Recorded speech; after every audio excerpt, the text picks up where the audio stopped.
इसके महत्वाकांक्षी प्रिय भतीजे अली गुरसर्प, जो आगे चलकर अलाउद्दीन खिलजी के नाम से जाना गया, और ने धोखे से 1296 ईस्वी में इसे मार डाला गया।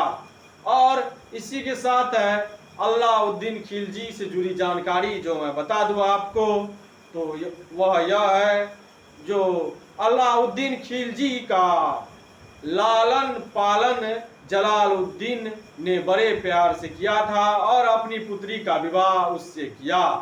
सुल्तान बनते ही जलालुद्दीन ने उसे करा की जागीर दे दी और अलाउद्दीन के मन में महत्वाकांक्षा को जन्म लेने का अवसर दिया गया।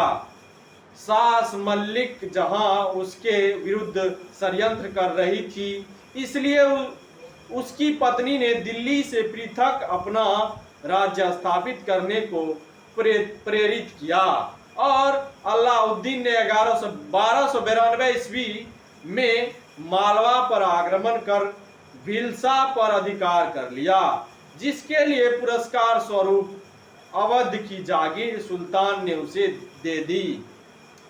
इसके पश्चात उसने देवगिरी के शासक राजचंद्र पर आक्रमण किया और अत्यधिक धन वहां से लूटने में सफल हुआ।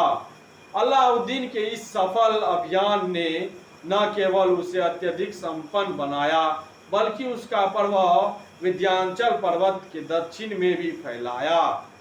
इसी के साथ फिर अलाउद्दीन इस प्राप्त संपत्ति से कोई भी हिस्सा दिल्ली के सुल्तान को नहीं देना चाहता था।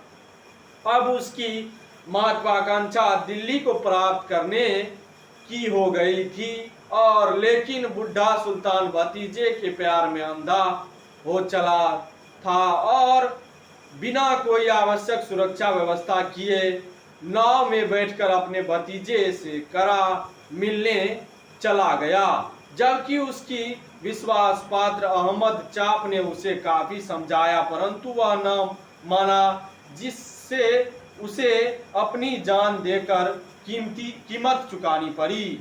इसी के साथ है 19 जुलाई 1296 ईस्वी को अलाउद्दीन को उसके कैंप में सुल्तान घोषित कर दिया गया।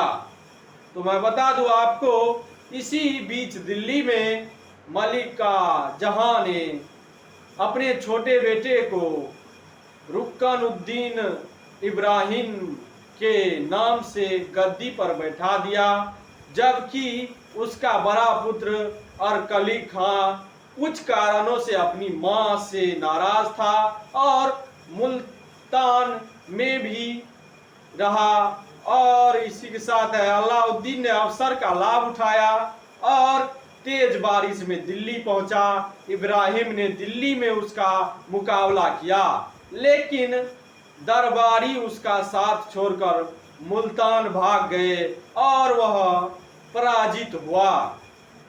अलाउद्दीन ने अनेक दरबारियों को अपनी ओर मिला लिया।